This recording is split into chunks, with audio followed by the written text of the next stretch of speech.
ہر قسم کے اسلامی بیانات کے لیے ہمارا یوٹیوب چینل مولانا محمد انور آفیشل کو سبسکرائب کریں۔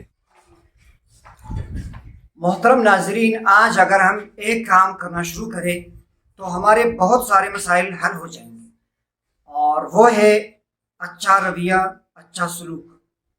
جیسا کہ اللہ تعالیٰ کا فرمان ہے قولوا للناس حسنا، کیا خوب کہا ہے اللہ تعالیٰ نے اس آیت کریمہ میں کہ لوگوں کے ساتھ خوبصورت پیرائیے اور حسین انداز میں گفتگو، کلام، بات کیا کرے۔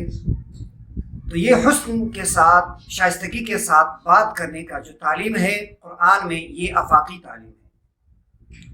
دیکھیے، اچھا سلوک آپ جہاں بھی ہیں، آپ گھر میں ہیں، بازار میں ہیں، عدالت میں ہیں، دفتر میں ہیں، اور آپ کے سامنے جو بھی ہے، آپ کے والدین ہیں، آپ کے بڑے ہیں، اور آپ کے سامنے بڑا سے بڑا، چھوٹا سے چھوٹا، اور آپ کے سامنے کوئی شہری ہو، اور آپ کے سامنے کوئی چوکیدار، نوکرانی، اور جو بھی آپ کے سامنے کھڑے ہیں، سب کے ساتھ اللہ تعالیٰ کا فرمان ہے کہ حسن سلوک سے پیش ہونا ہے۔ حسین پیرائیے میں خوبصورت انداز کلام کے ساتھ آپ نے ان کے ساتھ گفتگو کرنی ہے۔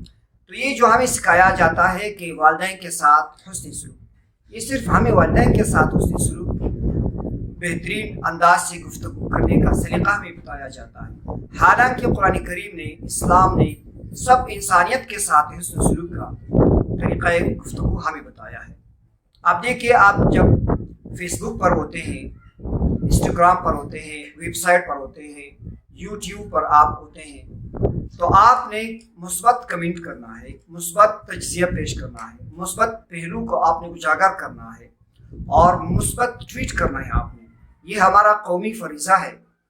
جب بھی جہاں بھی صحیح رویہ، درست رویہ ہوگا، تو وہاں کے لوگوں کی جو صلاحیتیں ہیں وہ زیادہ سے زیادہ فعال ہوں گی، تو اس کے پھر اپنے نتائج برآمد ہوں گے۔